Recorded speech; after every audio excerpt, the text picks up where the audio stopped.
ꯅꯨꯡꯁꯤꯖꯔꯕ ꯏꯆꯤꯜ ꯏꯅꯥꯎ ꯃꯔꯨꯞ ꯃꯄꯥꯡꯁꯤꯡ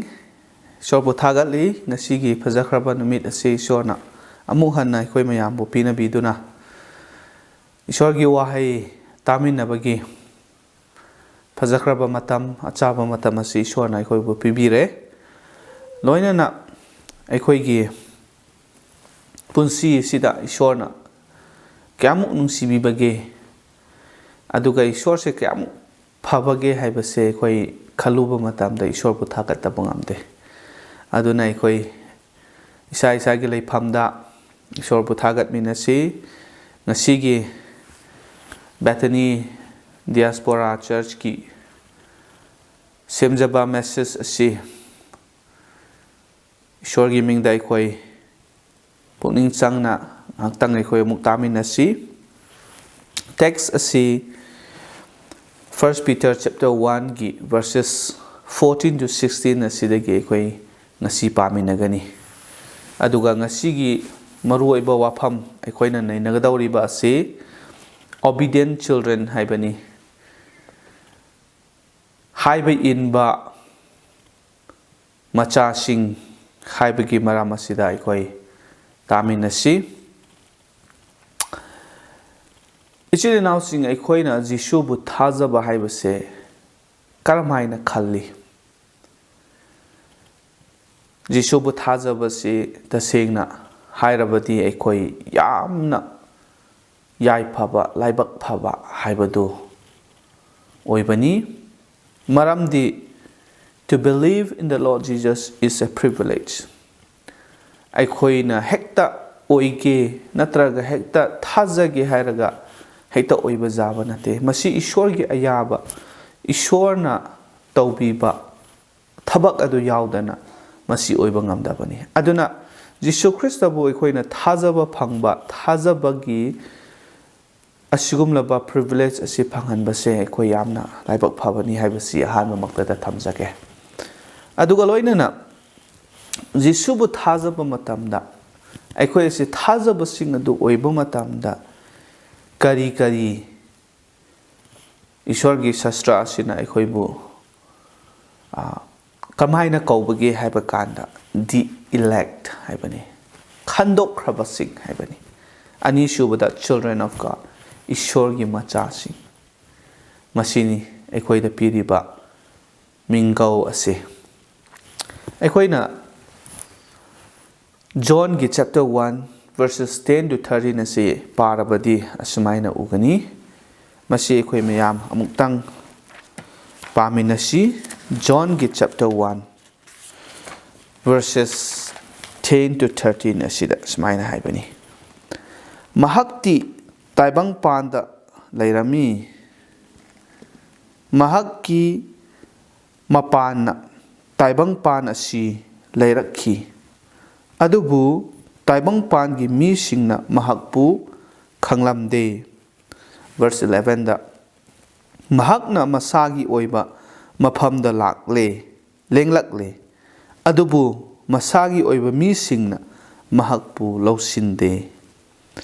verse 12 दा पासी अदुबु महकपु लौसिलबा मखोइ पुमनमक्ता हाइबदी महककी मिंगदा थाजबा मखोइदा ईश्वर की मचासिंग ओइहन्नबा महकना मतिक पिबिरे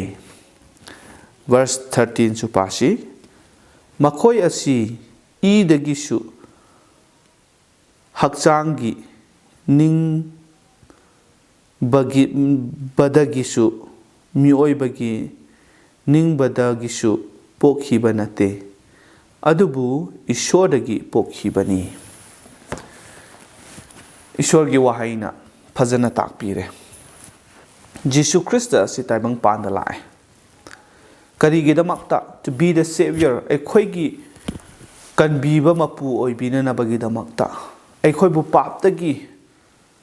कनबीदुना अरान कुबम पिबिननबगिदमक्ता जिसुना ताइबंग पांदा लाए अदुमक्पु मसिदा यामना लाइबक थीबदी The world did not acknowledge him. Laiba kanbibu mapu Prabhu Jisu Krista ado. Taibong panda lako matamda. Pithibina haibadi miyoiba singna mahakpu khanglamde. Aduga, his own people in Israel rejected him. Magi masagi mi oiba haibadi Israel machasingna mana tongana khandokraba nation mahaki mising aduna su mahakpu yabiramde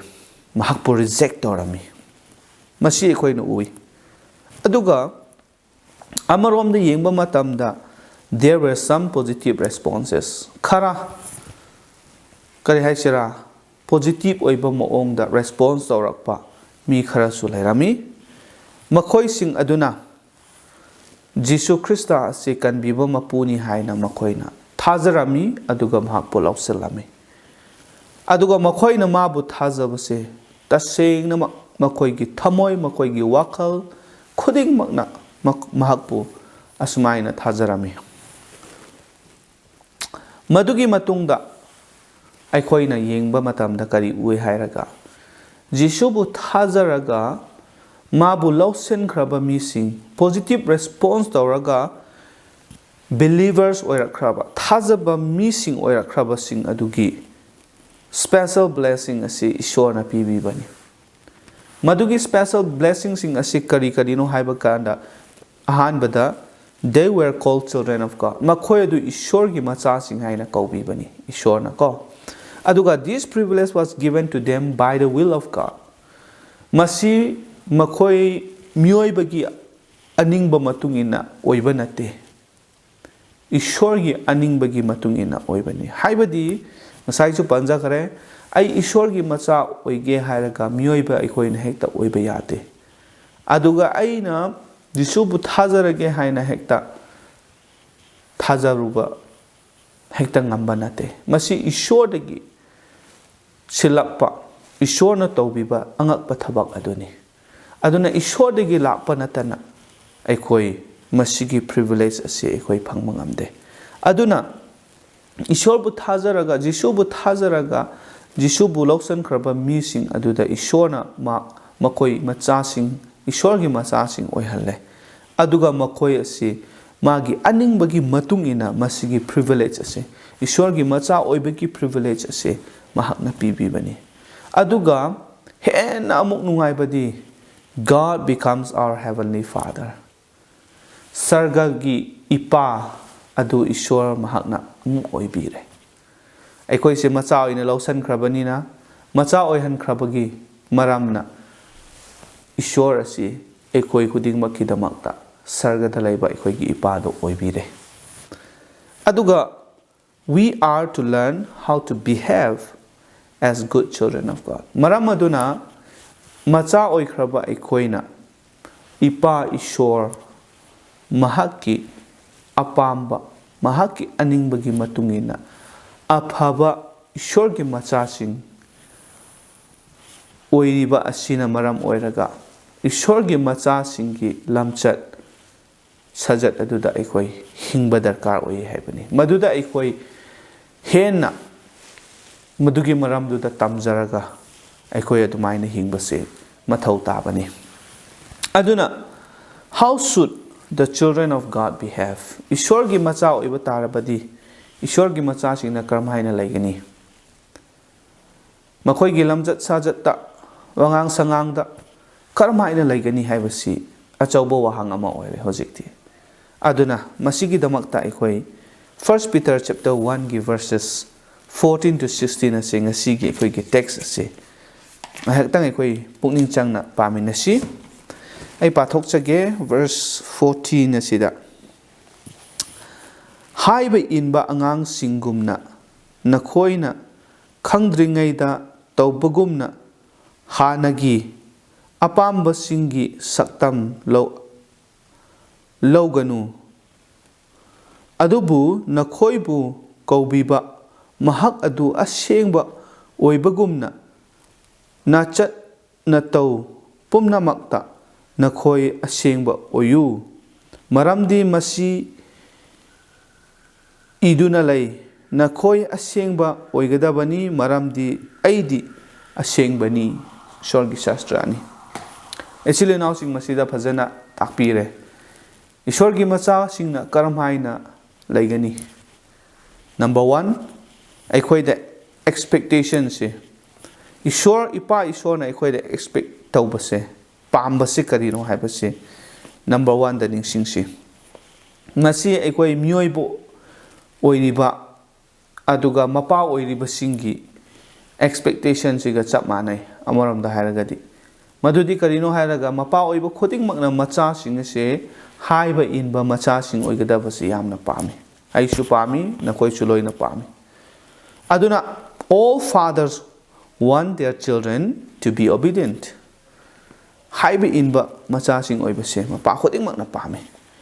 maramdi karigino hairaga it brings grief to the heart when children become disobedient machasing na haiba ilaktaba matamda mapasing gi thamoida yamna nungaitaba si phawbani even thamoi kaiba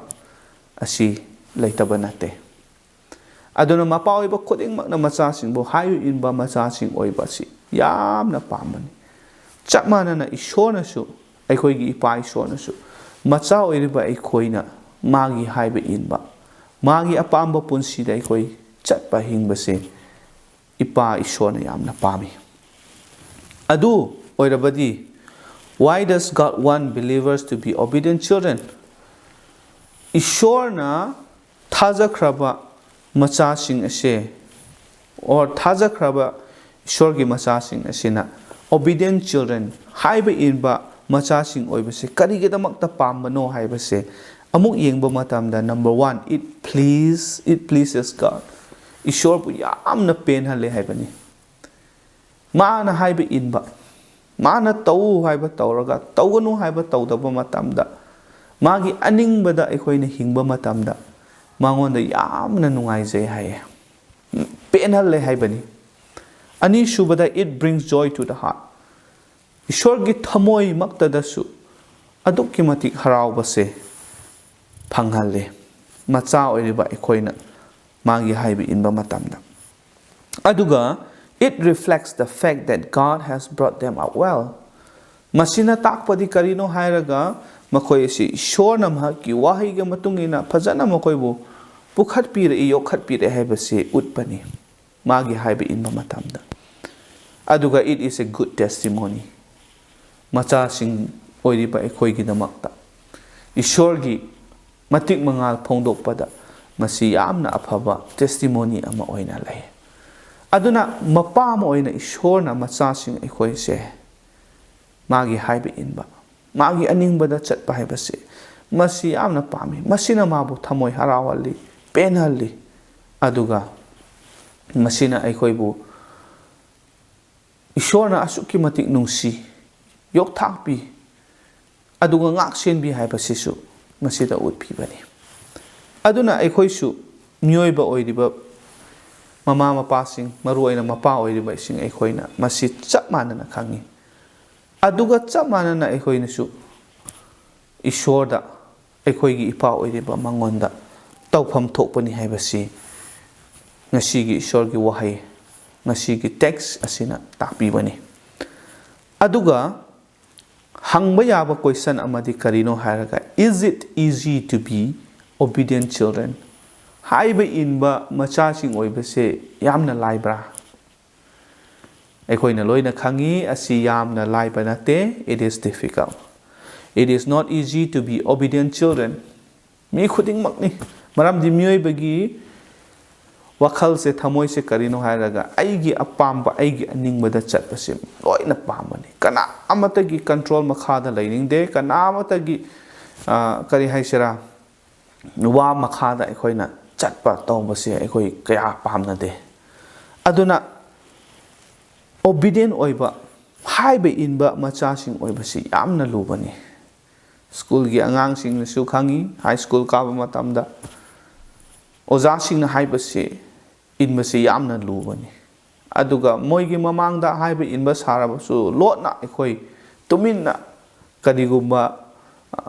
fataba haiba tare haibadi school gi oiba rules and regulation gi wangmada chatningba mayam ama se hekta laibani chap mane imungda su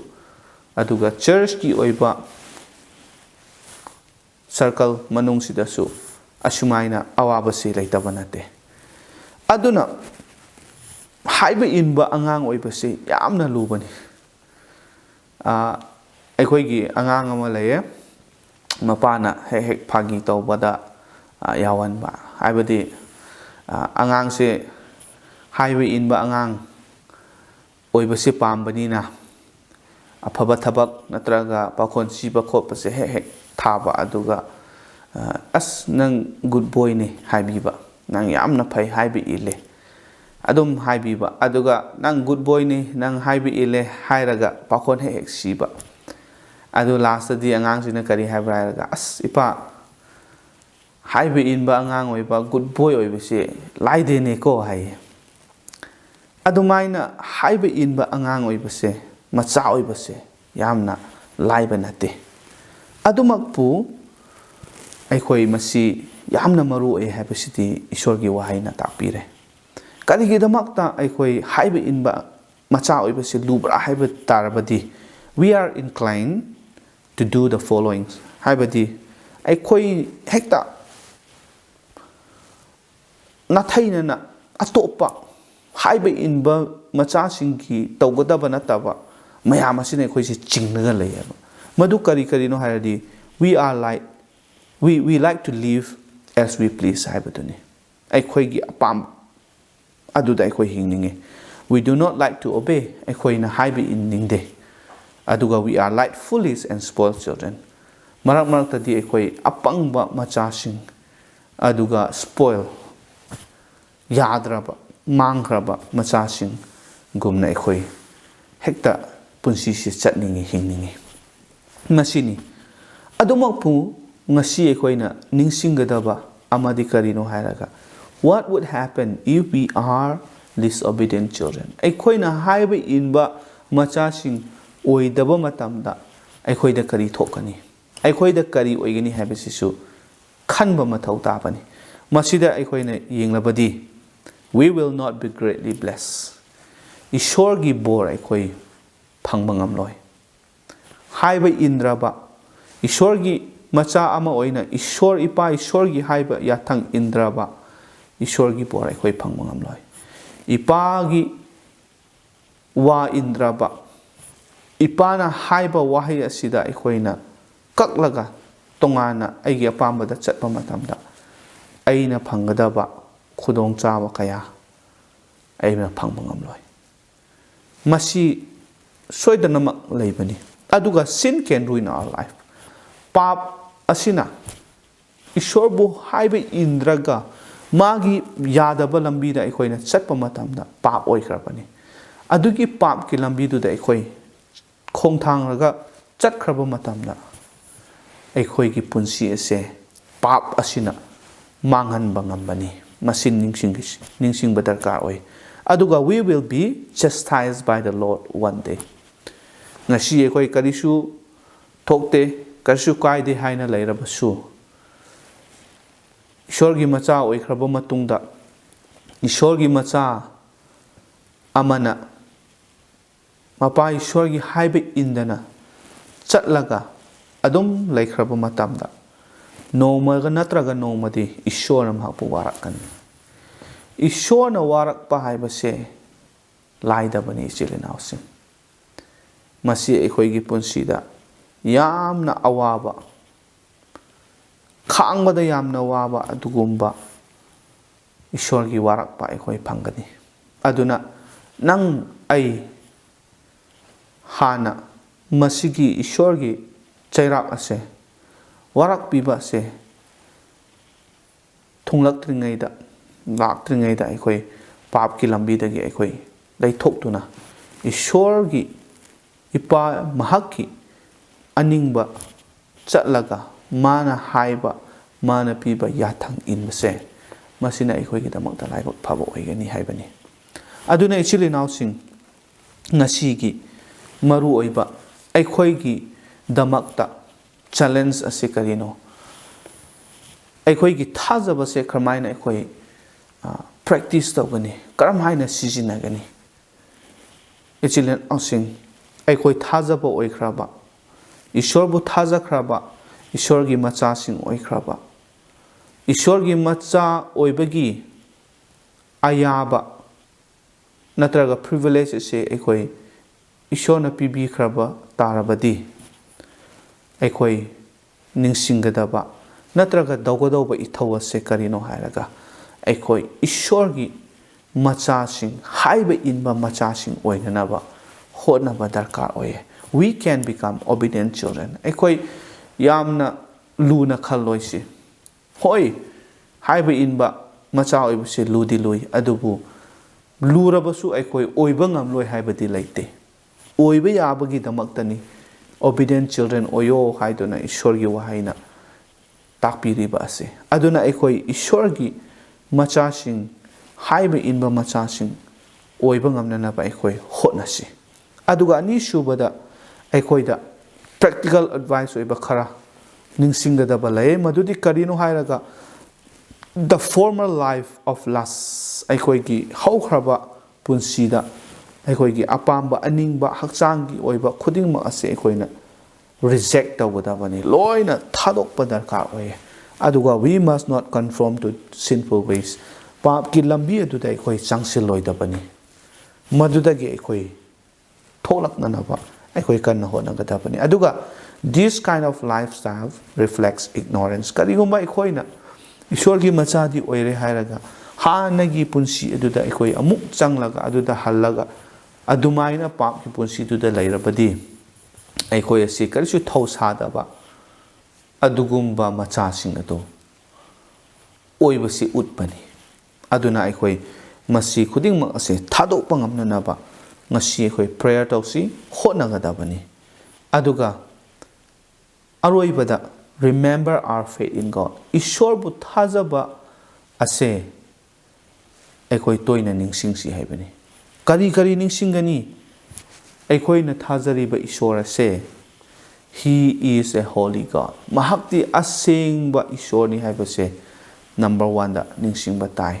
ꯑꯗꯨꯒ He calls us to live a life of holiness. ꯃꯥꯅ ꯑꯩꯈꯣꯏꯕꯨ ꯀꯧꯔꯒ ꯃꯆꯥ ꯑꯣꯏꯍꯟꯕꯤꯕ ꯑꯁꯦ ꯑꯩꯈꯣꯏꯁꯨ ꯃꯥꯒꯨꯝꯅ ꯑꯁꯦꯡꯕ ꯃꯆꯥꯁꯤꯡ, ꯑꯁꯦꯡꯕ ꯄꯨꯟꯁꯤ ꯑꯗꯨ ꯍꯤꯡꯕ ꯌꯥꯅꯅꯕꯒꯤꯗꯃꯛꯇ ꯀꯧꯕꯤꯕꯅꯤ. ꯑꯗꯨꯒ He expects us to live in holiness as His obedient children. ꯃꯍꯥꯛꯀꯤ ꯃꯆꯥꯁꯤꯡ, ꯍꯥꯏꯕ ꯏꯟꯕ ꯃꯆꯥꯁꯤꯡ ꯑꯣꯏꯕꯒ ꯂꯣꯏꯅꯅ ꯑꯁꯦꯡꯕ ꯄꯨꯟꯁꯤꯗ ꯍꯤꯡꯅꯅꯕ ꯏꯁꯣꯔꯅ ꯑꯩꯈꯣꯏꯗ ꯑꯦꯛꯁꯄꯦꯛ ꯇꯧꯔꯤ. ꯃꯁꯤ ꯏꯁꯣꯔꯅ ꯄꯥꯝꯃꯤ ꯍꯥꯏꯕꯅꯤ. ꯑꯗꯨꯒ as God is holy, ꯏꯁꯣꯔ ꯃꯍꯥꯛ ꯑꯁꯤ ꯑꯁꯦꯡꯕ ꯏꯁꯣꯔ ꯑꯣꯏꯕ ꯃꯔꯝꯅ so must holiness be a characteristic of our life ꯍꯥꯏꯕꯅꯤ. ꯑꯩꯈꯣꯏꯒꯤ ꯄꯨꯟꯁꯤꯗꯁꯨ ꯏꯄꯥ ꯏꯁꯣꯔꯅ ꯑꯁꯦꯡꯕ ꯏꯁꯣꯔ ꯑꯣꯏꯕꯒꯨꯝꯅ ꯑꯁꯦꯡꯕ ꯄꯨꯟꯁꯤ ꯑꯁꯤꯅ ꯑꯩꯈꯣꯏꯒꯤ ꯄꯨꯟꯁꯤꯒꯤ ꯀꯔꯤ ꯍꯥꯏꯁꯤꯔꯥ ꯂꯝꯆꯠ, ꯑꯩꯈꯣꯏꯒꯤ ꯄꯨꯟꯁꯤꯒꯤ ꯑꯣꯏꯔꯤꯕ ꯈꯨꯗꯤꯡꯃꯛ, ꯂꯝꯕꯤ ꯈꯨꯗꯤꯡꯃꯛꯇ ꯃꯁꯤꯅ ꯑꯩꯈꯣꯏꯕꯨ ꯁꯛ ꯇꯥꯛꯀꯗꯧꯔꯤꯕꯅꯤ. ꯃꯗꯨ ꯑꯣꯏꯔꯕꯗꯤ ꯏꯁꯣꯔꯒꯤ ꯑꯅꯤꯡꯕ, ꯏꯁꯣꯔꯒꯤ ꯑꯄꯦꯟꯕꯗ ꯑꯣꯏꯒꯅꯤ. ꯑꯗꯨ ꯑꯣꯏꯕ ꯇꯥꯔꯕꯗꯤ ꯑꯩꯈꯣꯏ ꯏꯁꯣꯔꯒꯤ ꯃꯆꯥꯅꯤ ꯍꯥꯏꯕꯗ ꯑꯩꯈꯣꯏ ꯀꯔꯤꯁꯨ ꯏꯀꯥꯏꯅꯤꯡꯉꯥꯏ ꯂꯩꯇꯦ. ꯏꯄꯥ ꯏꯁꯣꯔꯒꯤ ꯑꯄꯦꯟꯕ ꯑꯣꯏꯒꯅꯤ. ꯃꯗꯨꯒꯤ ꯃꯇꯨꯡꯗ ꯑꯩꯈꯣꯏꯒꯤ ꯄꯨꯟꯁꯤꯗ ꯐꯪꯒꯗꯧꯔꯤꯕ, ꯂꯥꯛꯀꯗꯧꯔꯤꯕ ꯕꯣꯔ ꯑꯁꯤ ꯃꯁꯤꯡ ꯊꯤꯕ ꯉꯝꯗꯅ ꯑꯩꯈꯣই ꯏꯁꯣꯔꯒꯤ ꯕꯣꯔ ꯐꯪꯒꯅꯤ. ꯑꯗꯨꯅ ꯏꯆꯤꯜ ꯏꯅꯥꯎꯁꯤꯡ ꯃꯌꯥꯝꯕꯨ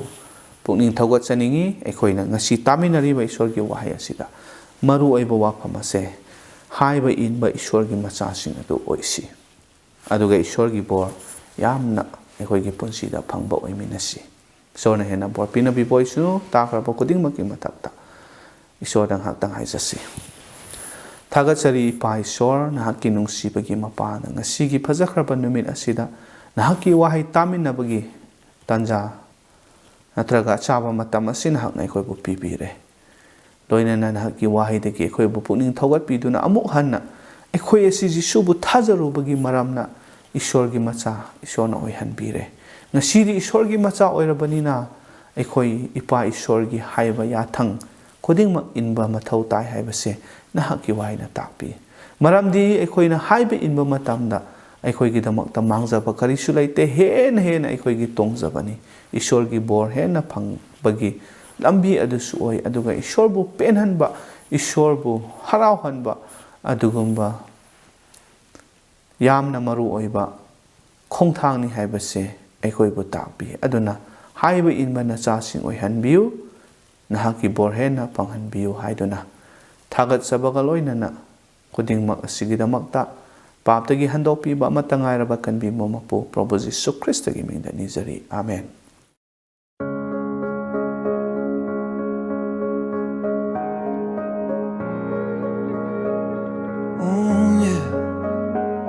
Some people think you're distant, just some words on a page, that you're nothing more than fables handed down along the way.